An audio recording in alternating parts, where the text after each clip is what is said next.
Very good day to everybody who's watching this on YouTube. My name Paul. I'll be your tour guide this evening. This is the recorded sessions that I do. The live tours I put out are always on Sunday evenings at 7:30. If you would like to join a live session, just contact me at paul at bestwalkingtours.org.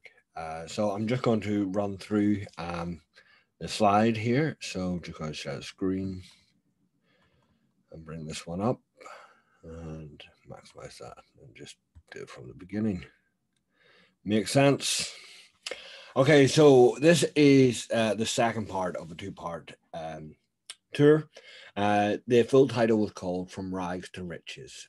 So the previous tour, which I can send you the links for, was Soho, and that was sort of the rags part. We learned how it was developed for the land of the gentry, just like Covent Garden and St James's in these areas. Soho started off that way as well.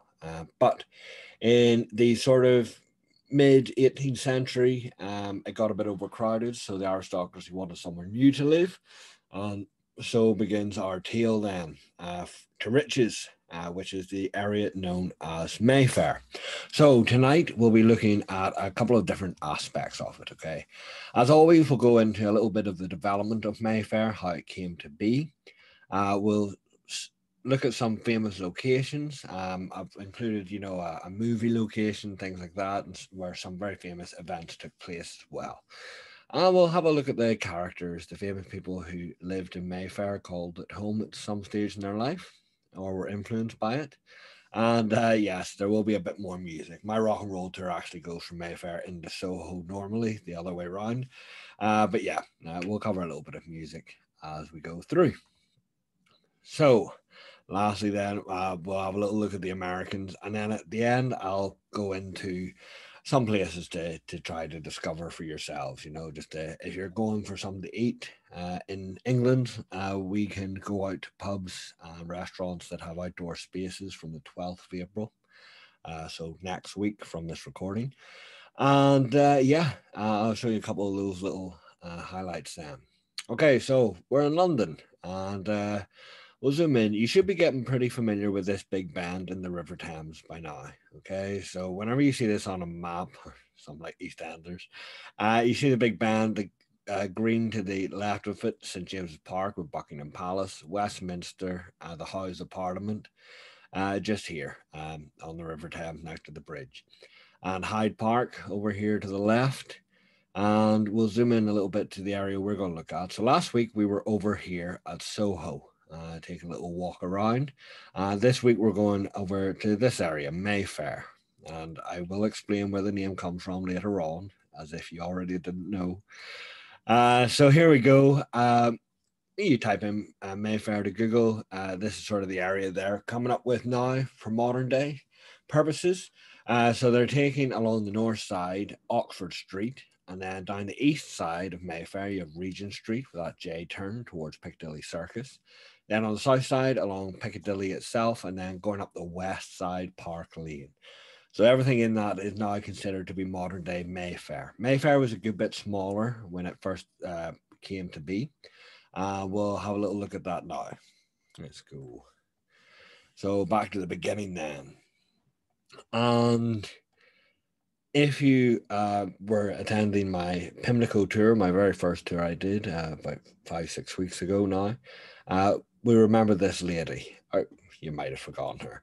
Her name is Mary Davies. So Mary Davies had a father. Most people tend to do, but he passed away. He was a solicitor in the city of London.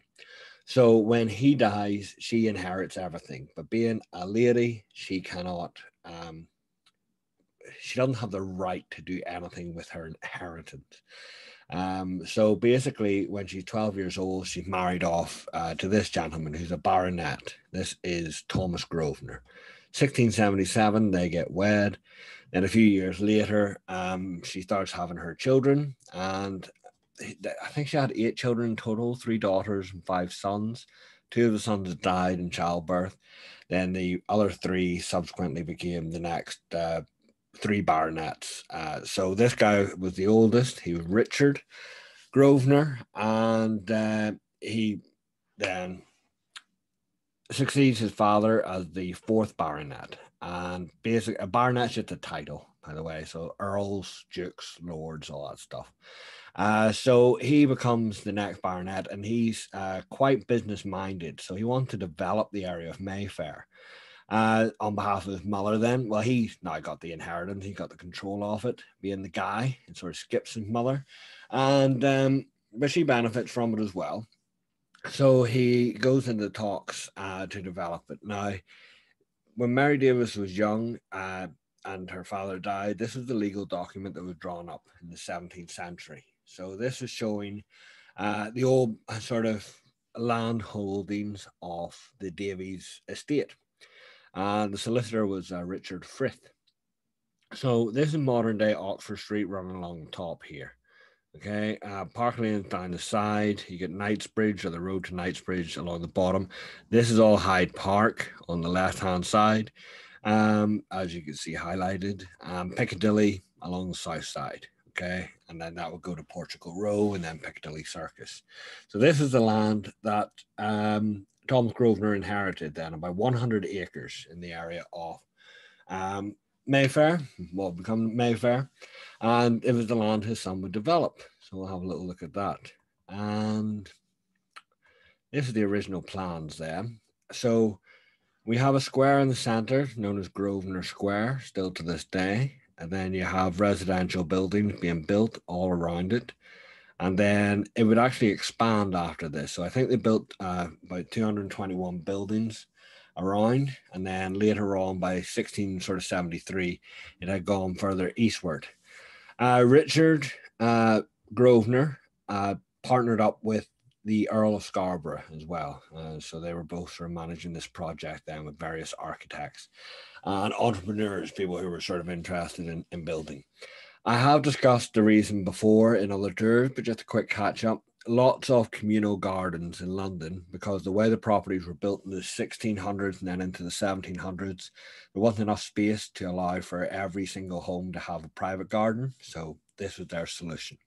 And we will get back to Grosvenor Square later on. So let's explore. So on the top right-hand corner of the screen, you just see the big red dot. Last week's tour of Soho, we were on Carnaby Street and Kingly Street. And then if you were to walk from Kingly Street, you would come on to Regent Street, which is this big road down the side here. So this is Regent Street, splitting off modern Mayfair. So we'll go and take a little walk down onto Savile Row, which is this road here. We'll end up at the bottom of Savile Row, number 3. It's 3 Savile Row.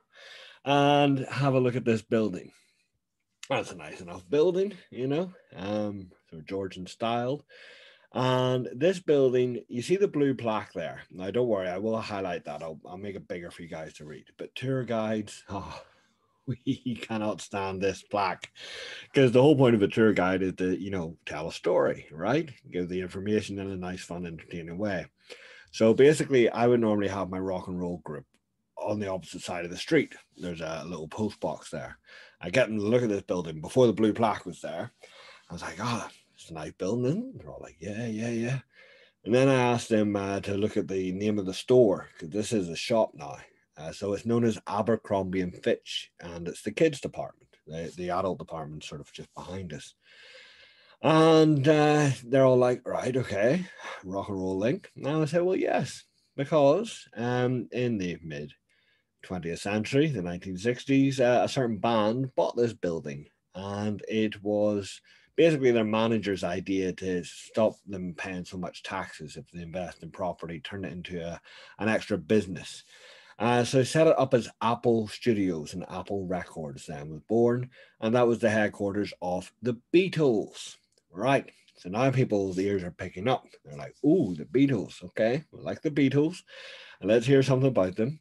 So the black railings at the bottom of the photograph, that is along the staircase that will take you into the basement, which was the entrance that John Lennon only used.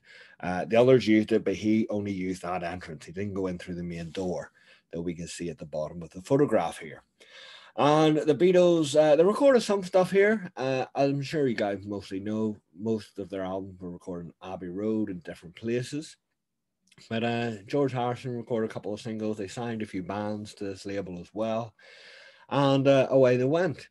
Now, in 1968, the Beatles had agreed to a documentary to be made about their lives, sort of fly on the wall type thing. And the director had said, "Look, right, we'll follow you around for not quite a year, but close enough. We'll get some footage. We'll see what happens in the day of the life of the Beatles and how you go about and stuff like that, and making music and so on. But what would be really nice is if at the end of the documentary, we could cap it all off with a concert." And the Beatles hadn't done a live concert for a couple of years by this point. So the Beatles agree to all of this. And the only thing was, like, their original manager, Mr. Epstein, had passed away. So he was sort of the one who sort of kept the group together, because John Lennon, now with Yoko Ono, Paul McCartney, they had started to separate, like drift apart as friends and collaborators, and they weren't on great terms a lot of the times, as far as sort of we know. So comes the end of 1968, the director finished his documentary, and he just wanted this concert ready. Now, all sorts of ideas have been given by the Beatles. John Lennon, I believe he wanted to have a concert down in Cairo in Egypt. He thought it would look pretty good with the backdrop of the pyramids. Um, Paul McCartney really liked the Hollywood Bowl over in Los Angeles. And Ringo Starr, he wanted to fly off to the moon. Yeah, wanted to do it up there. That wasn't happening, of course. George Harrison, I believe, he wanted to go back up to Liverpool, where it all began. But nothing settled.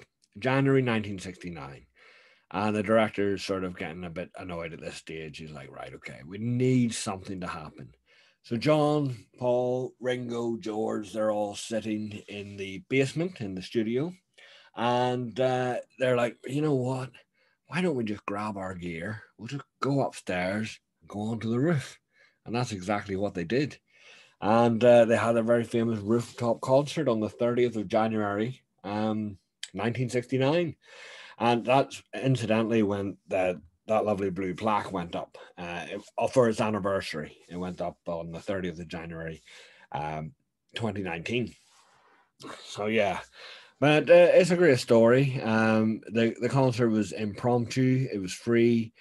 People started hearing the music, so they all started phoning radio stations and said, "Oh, okay, if you're in the Mayfair area, get to Savile Row. The Beatles are playing a concert." And they started with a song called "Get Back." And there was a bank across the street at the time, Royal Bank of Scotland, RBS branch, and the manager was having none of it, because he basically said, yeah, they were just distracting his employees and no business was being done. So he rings the police station at the end of the road, Savile Row Police Station. So he calls up, the desk sergeant answers the phone. "Hello, Savile Row Police Station." And the bank manager like, "Hello, I there's a lot of noise coming from the building opposite us, and it's distracting all of my employees. There's no work being done. Would you check if they've got a permit, and if not, close them down as soon as possible?" The desk sergeant's like, uh, "The Beatles? Is that who you're referring to, sir? The Beatles? I don't care who it is, just shut them down." The desk sergeant hangs up the phone. He looks at two young police officers standing in front of him, and he's like, "Hi, lads. You're Beatles fans, aren't you?" Yeah, we are." And basically, he says, well, they think that they're going down to do a bit of crowd control. So they're like, "Yeah, can we go?" and stuff. And the desk sergeant's like, "No, you're going to have to shut them down." They're like, "What?" So they go out of the station and really drag their heels. I'll show you the distance between the Savile Police Station and this place. And yeah, it's not that far. It takes me like 2 minutes to walk. And it took the police officers about 30 minutes to walk down it. So they arrive at the building. They go into the foyer. They see the secretary. "Ma'am," secretary's like, "Officers, how can I help you?" Like, "Oh, I have to go upstairs and stop the noise, the Beatles." You're like, "Okay, okay." So they go upstairs, and the director's like thinking, "Oh my word, this is fantastic. What I'll do is, right, I'll get the police to arrest John and the lads, Then we'll film them going downstairs, going into the back of a meat wagon, a police van, and then we'll shut the doors, and that'll be the end of it. That's awesome. Now John hears this, and John's like, no, no, that's not going to happen. I am not going to get arrested. Why not? It'll be a bit of fun. He says, no, I've been arrested before, and if they arrest me and take me down to the station, they're going to search my pockets, and then I will get properly arrested. I had a bit of marijuana with him. So they thought, all right, okay, we'll not do that. They came up with a compromise with the police. They played a couple more songs, and then they ended it. So they started with a song called Get Back, and then they ended it with that song, because obviously when they first played it, wasn't too many people listening down on the streets and on the rooftops across. So yeah, sadly, this would be the last time that the four Beatles would ever perform together then. John and Paul just fell out. There was a couple of attempts to try to get them back together again, but nothing really worked out. So in the end, then, I'm sure many of you know that John Lennon was then assassinated, so it was never going to happen. But this was the place where the Beatles had their last rooftop concert, their only rooftop concert, possibly. Okay, so the red dot, that's where their headquarters was. The second red dot that's about to appear on your screen is the police station.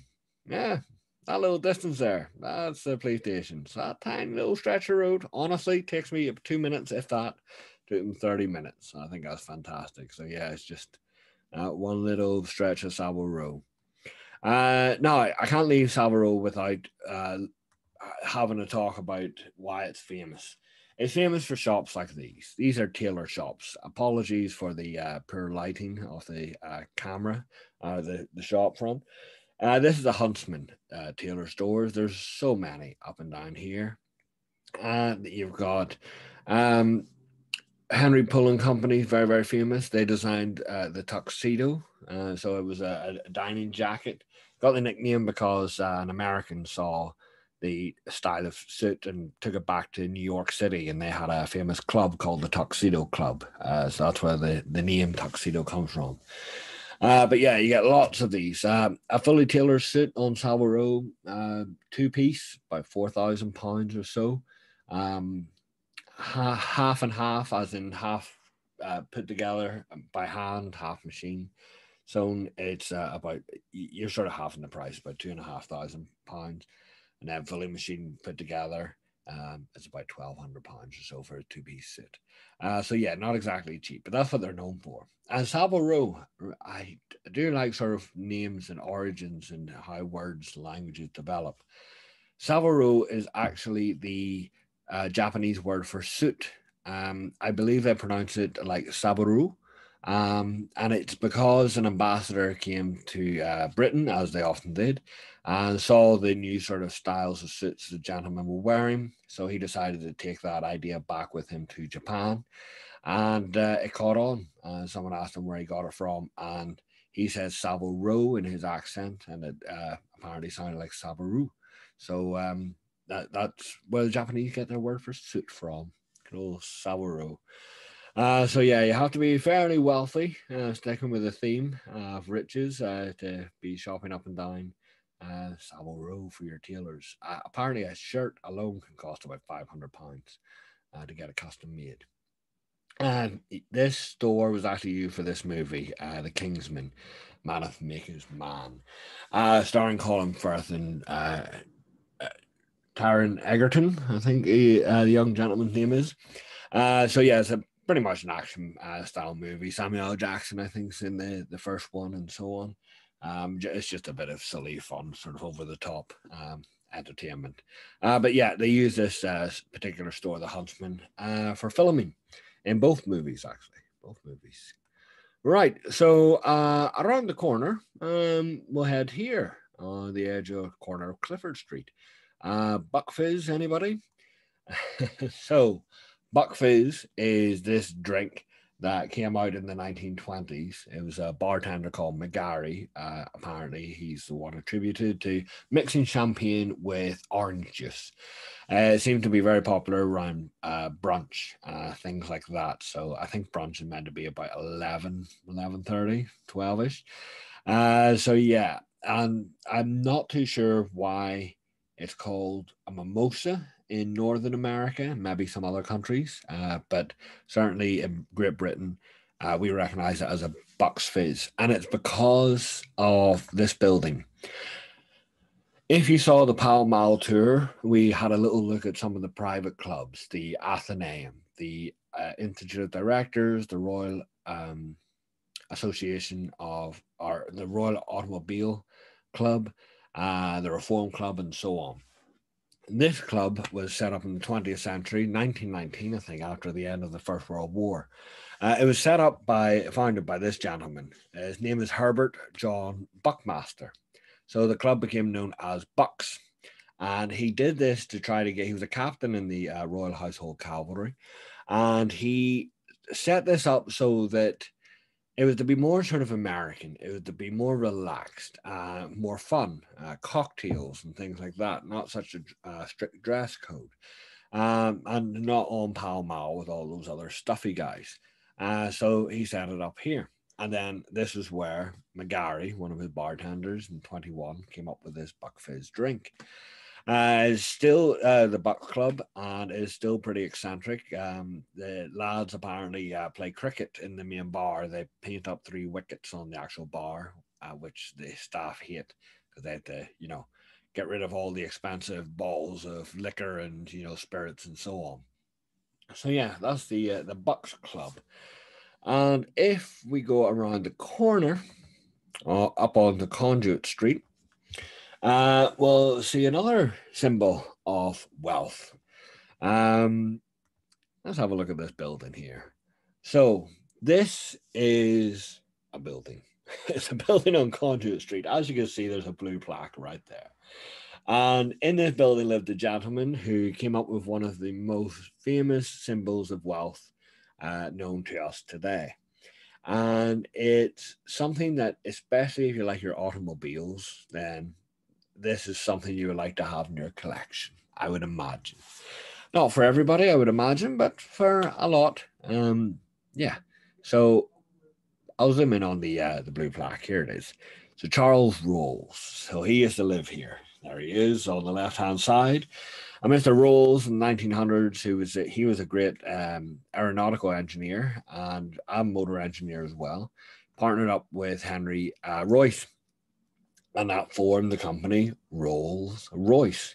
And together they came up with the very first Rolls-Royce, which they showed off in 1904, which was this one. Simply called the Rolls-Royce 10 HP. That's literally 10 horsepower. So yeah, not the fastest vehicle on the planet, but it was up there at the beginning of the automotive world. So obviously none of the cars were exceeding much more than 10 horsepower at the time.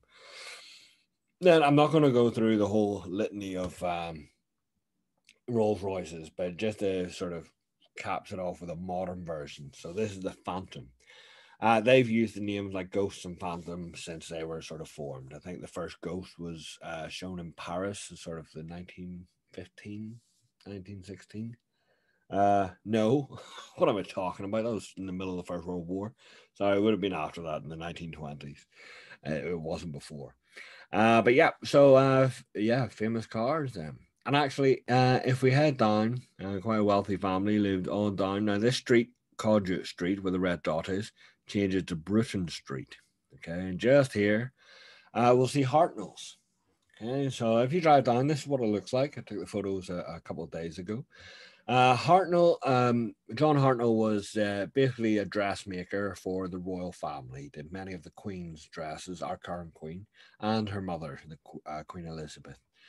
So yeah, he used it. There it is. Or sorry, John Norman Hartnell. So yeah, he lived and worked here, and but it's not Hartnell's anymore down below. It's another shop. Actually, with the Royals, I don't know why I didn't include the photo, but just behind us here is so if you're standing looking at this plaque, you were to turn around, you'll see another plaque that simply states that Queen Elizabeth II was born on that site.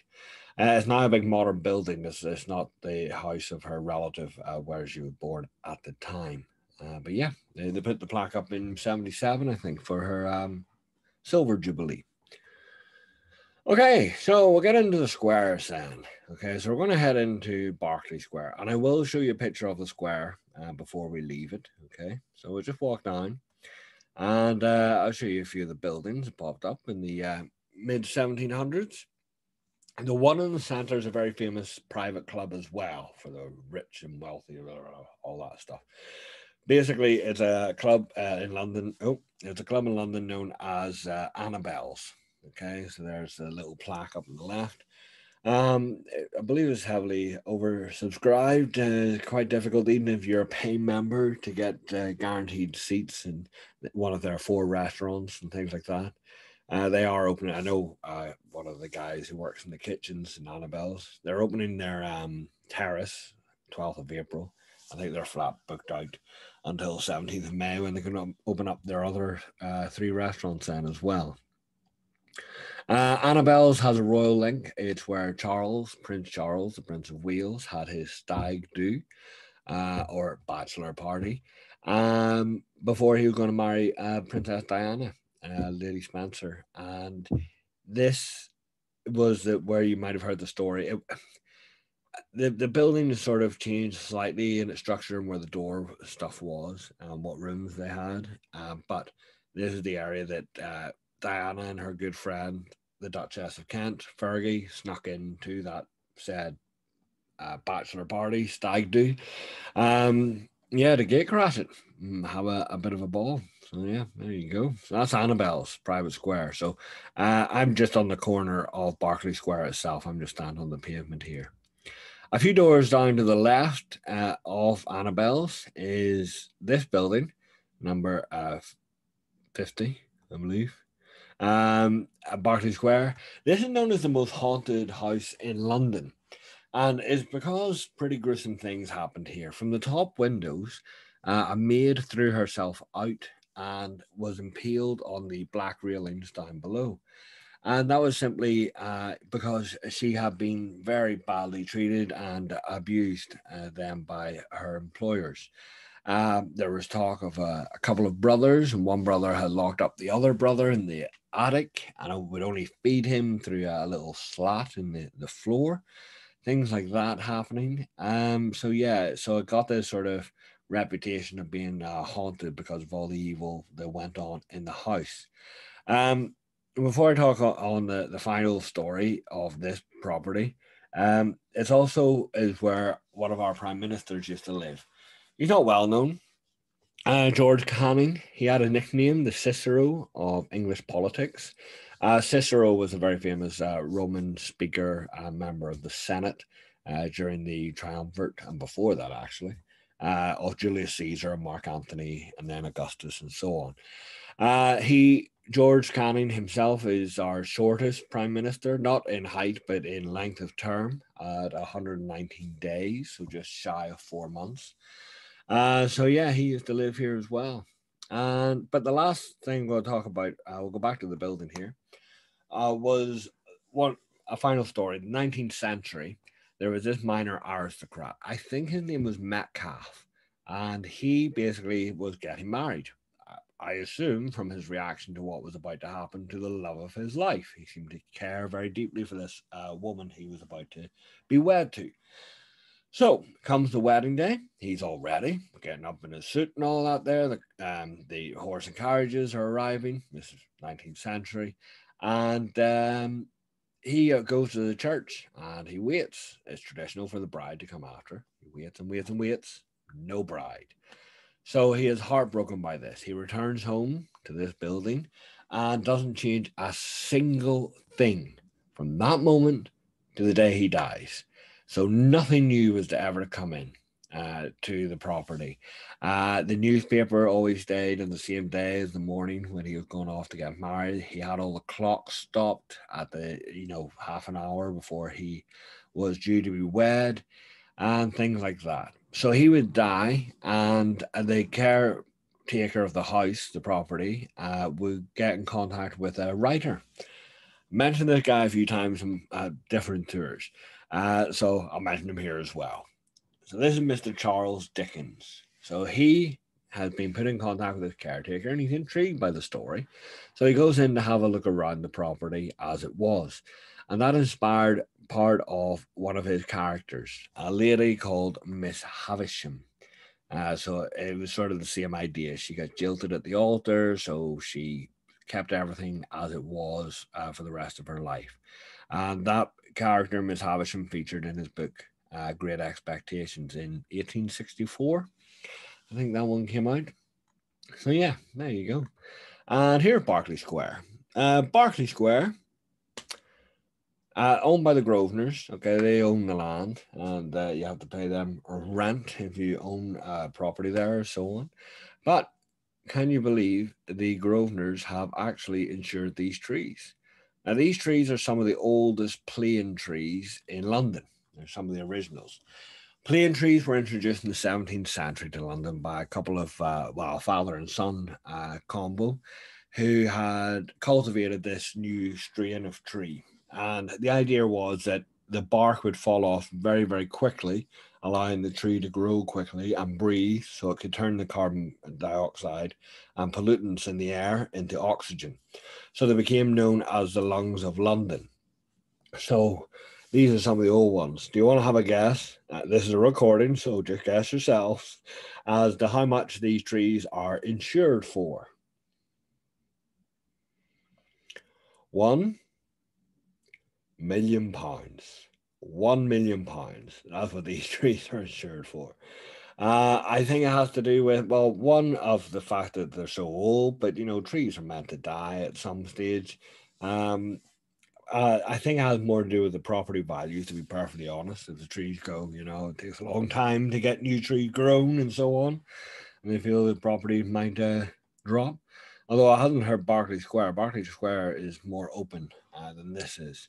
This is a lovely area. Obviously, we're early spring, so the trees aren't yet, they're starting to bud and flower and get their leaves back and so on. But yeah, so we'll go from Berkeley Square down here. And it's Barclay, okay? I know it's weirdly written, but it's a habit of British people. Berkeley. So it's not Berkeley, it's Barclay. Okay, like the bank, Barclay, Barclay. Okay, so we head up to Grosvenor Square. Remember Grosvenor Square at the beginning? One of the original parts and developments of Mayfair then. So this has to do with the Americans, not Americans. I've just noticed the spelling mistake there. Americans, as in the United States of. And why? Why does it have to do with the Americans? Well, it's actually known as Little America. It had a lot to do with this big building site. So I'm just standing in the center of a Grosvenor Square. I'm looking westbound. So through this shell of a building, which is being turned into a hotel. I think the Chinese are building it. And this used to be the site of the former American embassy from 1939 up until 2018. So lots of Americans used to live and work around here for the embassy. And then during the Second World War, many officers, not the regulars, but the officers commissioned, would have lived around here. So I got the nickname Little America. The embassy itself was one of the only embassies that was never ever on American soil. Okay. It's not just the Americans that do this, by the way. Every country around the world does this. You set up an embassy or a consulate in a country, uh, normally an embassy, you will try to buy the land if that's allowed by the laws of the country that you're in.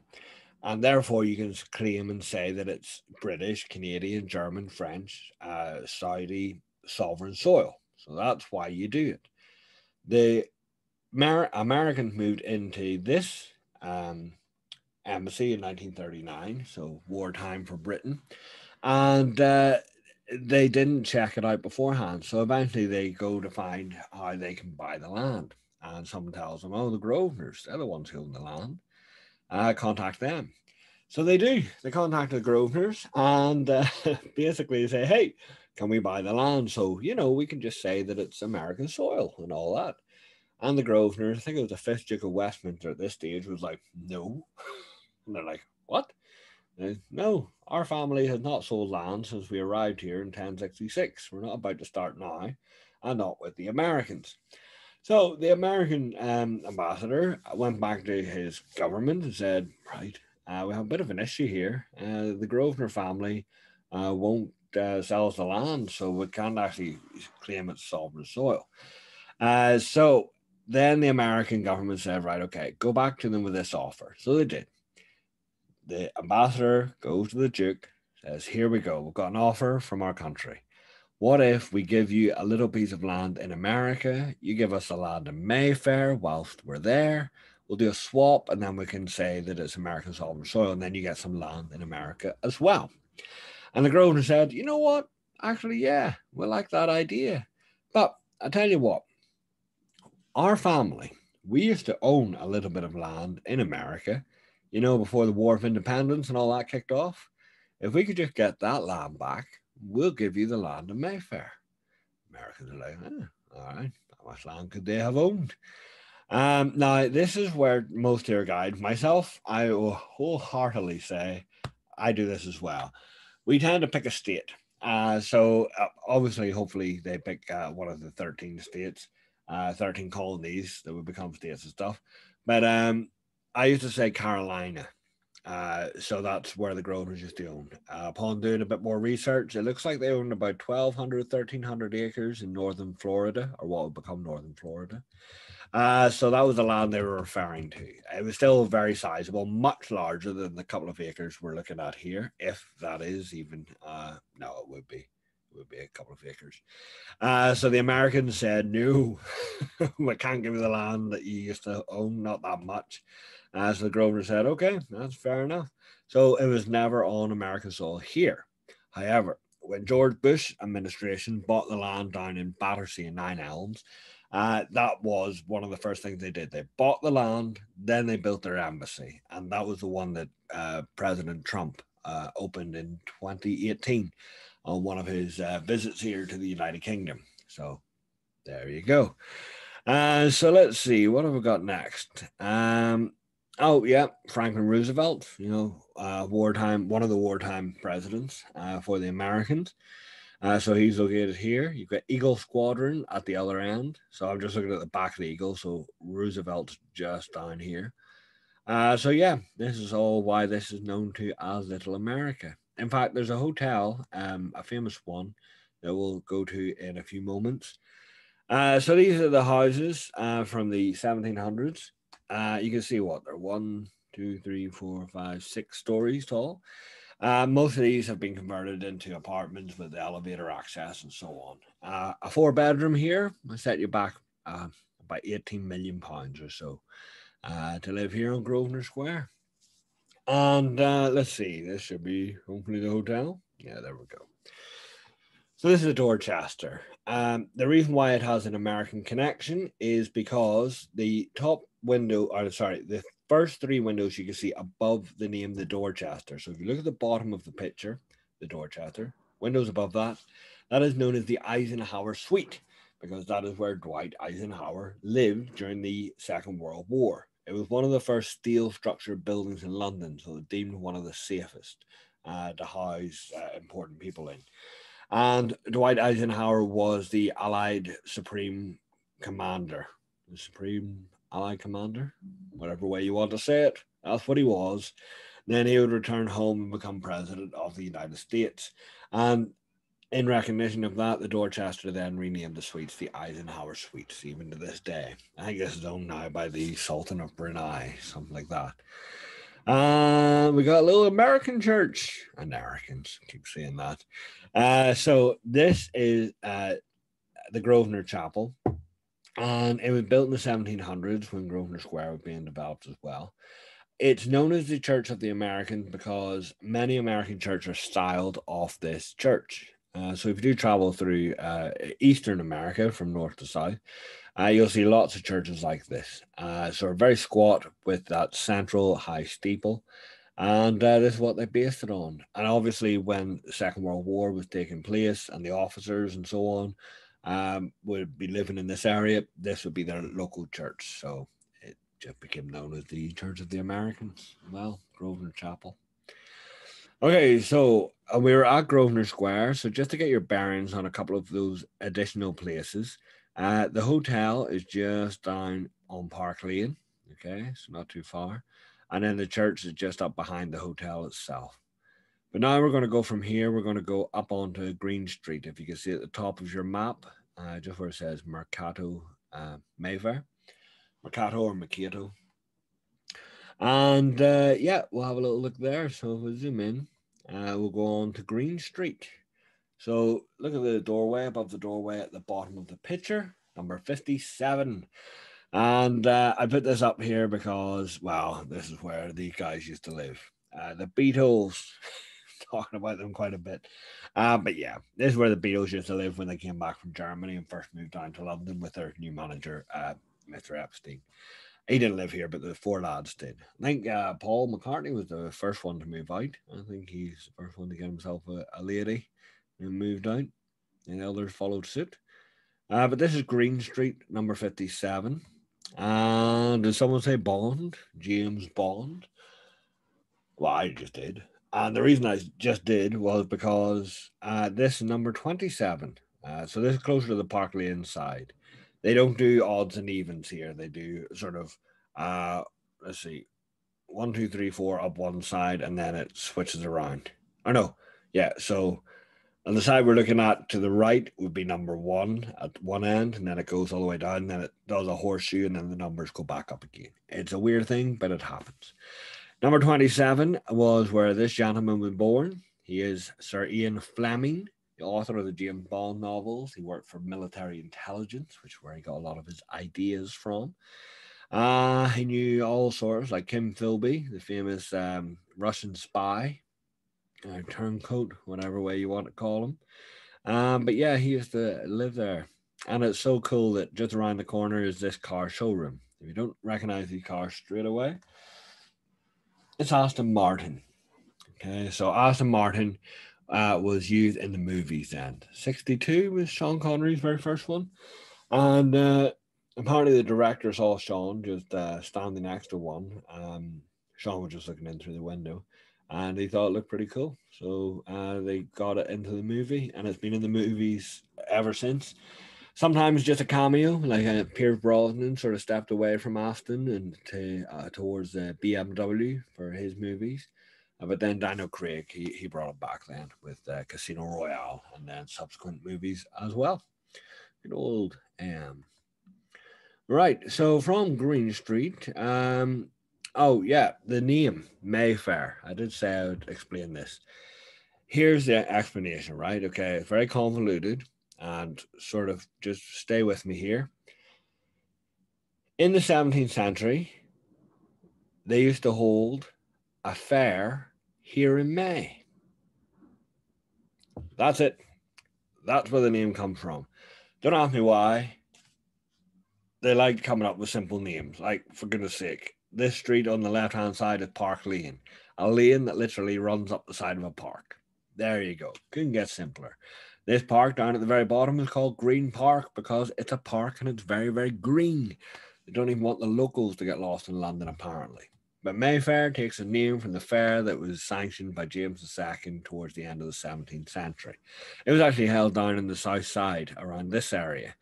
And then this area would be developed by another gentleman called Thomas Shepherd. I like this little area, in fact. We'll have a little look at it. It's just full of little quaint shops. Like this is their version of an off license. Off license here in the UK is like a liquor store. It's just where you go to buy spirits, wines, alcohol, that type of thing. And then you've got little courtyards and stuff running through, little shops, antique shops, and so on. A little pub in the corner opening on April 12th. They're all very excited about it. They've got signs up around it. And then this will take you back down into central Mayfair. All right, so from there, we'll go down onto Piccadilly.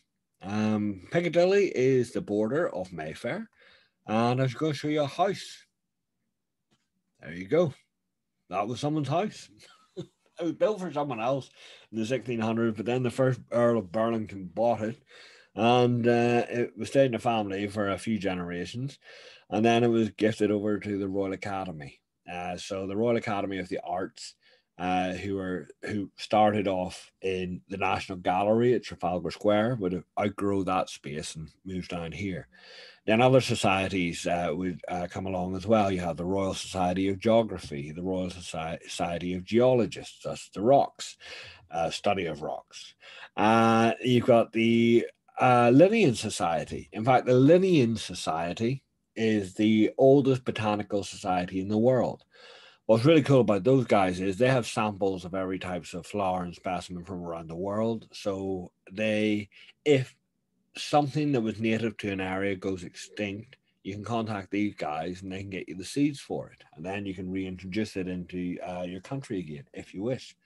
So I think that's really, really cool. But yeah, Royal Academy, Constable, Turner, so on would have studied here as well in the 19th century. And they were also studied in the building opposite this one, the Royal Society of Watercolors.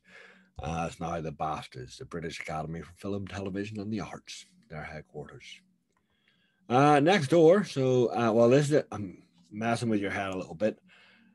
Left-hand side is Royal Academy, but we're at the back side of the Burlington Arcade, okay? So this is just a shopping arcade. Remember we talked about this in Pall Mall with the Royal Opera Arcade. So I'll just go back on to Piccadilly. So this is us looking back down into Mayfair, and this is all it is. I do Christmas walking tours, and just for small groups, normally a family, couples or, kids and stuff like that. Because Christmas, believe it or not, gets really busy in London, not counting obviously COVID conditions. So I took I think it was two Italian sisters, visitors over here. We were walking down the Burlington Arcade. They dress it all up for Christmas. And all of a sudden, you see the windows at the top of the stores on the left-hand side? By halfway down, a couple of those flung open, and these carol singers popped out with dressed in Victorian sort of garb and started singing. And it was really nice and really well timed by me, who had no idea that it was about to happen. But it looked very, very good. So if you're ever in London, this is just opposite Fortnum and Mason's on Piccadilly, and right beside the Royal Academy. So it's pretty easy to find. If you're ever here at Christmas and you hear singing carols, pop down in here and check it out. Although this is the quietest I've ever seen it. There's some people prepping at the back there, but it's closed at the moment. May 17th, these guys open up again. Right, so from here, we shall go down to another famous shopping street.